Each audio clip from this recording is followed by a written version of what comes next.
Hi friends, ഇന്നത്തെ പുതിയ വീഡിയോയിലേക്ക് എല്ലാവർക്കും സ്വാഗതം. അപ്പോൾ ഇന്നത്തെ ഒരു വീഡിയോ എന്ന് പറഞ്ഞാൽ നമ്മൾ എല്ലാവരും വണ്ടിയിൽ യാത്ര ചെയ്യുന്നതാണ്, അതുപോലെ തന്നെ വണ്ടി ഓടിക്കുന്നവരുമുണ്ട്.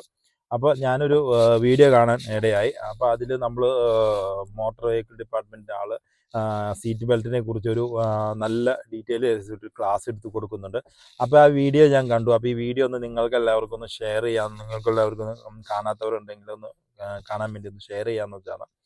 അപ്പോൾ അതിലൊരുപാട് കാര്യങ്ങൾ നമ്മുടെ സ്പീഡും കാര്യങ്ങളും എല്ലാത്തിനെക്കുറിച്ചും കറക്റ്റായിട്ട് ഡീറ്റെയിൽസ് ആയിട്ട് നമുക്ക് പറഞ്ഞു തരുന്നുണ്ട്. അപ്പോൾ നിങ്ങൾ ഈ വീഡിയോ ഒന്ന് കണ്ടു നോക്കുക, ആരും അത് സ്കിപ്പ് ചെയ്യരുത് ആ വീഡിയോ. എന്നിട്ട് നിങ്ങൾ മറ്റുള്ളവർക്ക് വേണ്ടി ഷെയർ ചെയ്ത് കൊടുക്കുക. ഇദ്ദേഹത്തിന്റെ കാറിന്റെ വേഗത 100 കിലോമീറ്റർ വേഗത ഉണ്ടെന്ന് വെച്ചു മനസ്സിൽ. 100 കിലോമീറ്റർ വേഗതയിൽ വണ്ടി ഓടിച്ചോണ്ടിരിക്കുക. എത്ര കിലോമീറ്റർ വേഗത? 100. അപ്പൊ 100 കിലോമീറ്റർ ഓടിച്ചോണ്ടിരിക്കുകയാണെങ്കിൽ സൈഡിലുള്ള ഒന്നും കാണാൻ പറ്റില്ല. 18 ഡിഗ്രി ആംഗിളിന് അകത്തുള്ളതേ മാത്രമേ കാണാൻ പറ്റുള്ളൂ. ഈ ഫ്രണ്ടിലെ 18 ഡിഗ്രി ആംഗിളിൽ എത്രയുണ്ടോ അതേ കണ്ണിൽ പിടിക്കുള്ളൂ. ഇനി അങ്ങനെ ഓടിക്കുന്ന ഒരാള് പെട്ടെന്ന് വന്ന് ഒരു ടിപ്പർ ലോറിയിലോ ഒരു മതിലിലോ എന്നാലും ഒരു ഇടി കിട്ടി കഴിഞ്ഞാൽ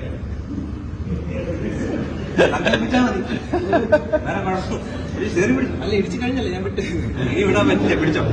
അപ്പൊ ഇങ്ങനെ ഈ സിറ്റുവേഷനില് ഇടി കിട്ടുന്ന ആ സ്പോട്ട് ഫസ്റ്റ് സെക്കൻഡിൽ സംഭവിക്കുന്ന കാര്യങ്ങൾ ശ്രദ്ധിക്കണം. അപ്പൊ ഈ ക്രിക്കറ്റൊക്കെ നിങ്ങൾ കാണുമ്പോൾ കണ്ടിട്ടില്ലേ, ഈ എന്താണ് തേർഡ് അമ്പയർ നോക്കാൻ വേണ്ടി ഒരു ക്യാമറ ഹൈ സ്പീഡ് റെസൊല്യൂഷൻ ഉണ്ട്. അപ്പൊ ആ ക്യാമറ വെച്ച് ഷൂട്ട് ചെയ്താല് ഈ ഹിറ്റ് കിട്ടി കഴിയുമ്പോൾ ഫസ്റ്റ് ഹിറ്റ് കിട്ടി കഴിയുമ്പോഴത്തേക്കും ഇദ്ദേഹത്തിന്റെ കാറിന്റെ വേഗത ഈ 120 എന്നുള്ളത് പെട്ടെന്ന് 180 എന്ന് കുറഞ്ഞു അടുത്ത സെക്കൻഡുകളിൽ കുറഞ്ഞു. കാരണം കാറിന്റെ വേഗത അത്രയും വേഗതയിൽ പോകുന്നത് ഹിറ്റാണ്, മുന്നോട്ട് പോകാൻ സാധിക്കുന്നില്ല. അപ്പൊ ഈ ട്രംബിൾ സോൺ, നിങ്ങൾ ഈ കാണുന്ന ഫ്രണ്ടിലത്തെ ട്രംബിൾ സോണിന്റെ ആ ഏരിയ ഇങ്ങനെ ഇടിച്ചിടിച്ച് അകത്തേക്ക് കയറി.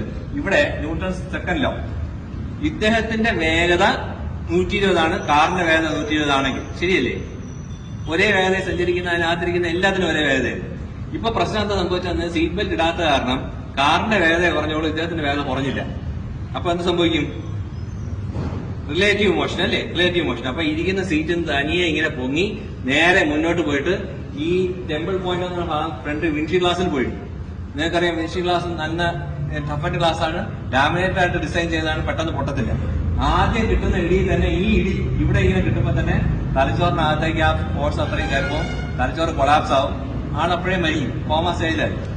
ഇനി ഡേഞ്ചർ അതല്ല, അതിനെക്കാട്ടും വലിയ ഡേഞ്ചർ. ഇദ്ദേഹം ഈ മുന്നോട്ട് പോയ പോക്കില് അവിടുന്ന് സ്റ്റിയറിംഗിന്റെ ഭാഗം കയറി വരുന്നുണ്ട്, ഇങ്ങോട്ട് ഇടിച്ചുകൊണ്ട് കയറി വരുന്നു. ഈ നെഞ്ചിലായിരിക്കും ആദ്യം സ്റ്റിയറിംഗ് വന്ന് ഇടിക്കും. സങ്കല്പിച്ചത് ഇവിടെയാണ് സ്റ്റിയറിംഗ്. അപ്പൊ സ്റ്റിയറിംഗിന്റെ നോക്ക്, സ്റ്റിയറിംഗിന്റെ വട്ടമുള്ള ഭാഗമില്ലേ, റൗണ്ട്, ആ റൗണ്ടുള്ള ഭാഗം ഈ രണ്ട് സൈഡിലായിട്ട് ഇടിക്കും, റിബ് പൊട്ടും.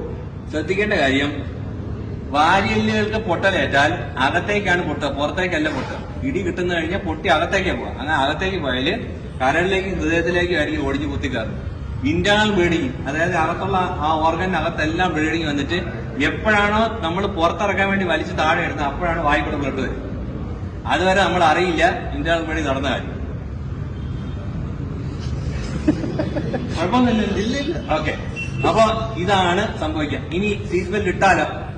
സീറ്റ് ബെൽറ്റ് ഇട്ടാൽ ആ ഇടി കിട്ടുന്ന നിമിഷം ഫസ്റ്റ് ഈ പറഞ്ഞ 120 180 കുറഞ്ഞു വരുന്ന നിമിഷം തന്നെ ഇദ്ദേഹത്തിന്റെ മുന്നോട്ട് പോകാൻ വേണ്ടി ഫോഴ്സ് കൊടുക്കുമ്പോൾ സീറ്റ് ബെൽറ്റ് ഇങ്ങനെ ആയിരിക്കും പിടിച്ചു വെച്ചിരിക്കുന്നത്. അപ്പൊ ആ മുന്നോട്ട് പോകാൻ ശ്രമിക്കുമ്പോൾ സീറ്റ് ബെൽറ്റിന്റെ എഞ്ചിനീയറിംഗ് ഡിസൈൻ കാരണം അത് ബാക്കിലെ സീറ്റിനോട് ചേർത്ത് പിടിക്കും മാക്സിമം. ഇങ്ങനെ ചേർത്ത് പിടിക്കുന്നത് കൊണ്ട് ഈ സ്റ്റിയറിംഗിൽ പോയി ഇടിക്കുകയോ തല പോയി ഇടിക്കുകയോ ചെയ്യില്ല. അങ്ങനെ അയാള് സീറ്റ് ബെൽറ്റിന്റെ രക്ഷപ്പെടും. ഇനി രാത്രി വിളിക്കുമോ വണ്ടി ഇടിച്ചെന്ന് പറഞ്ഞു? ഇല്ല അവിടെ വരുന്നു. ഒരു കാര്യം കൊടുത്ത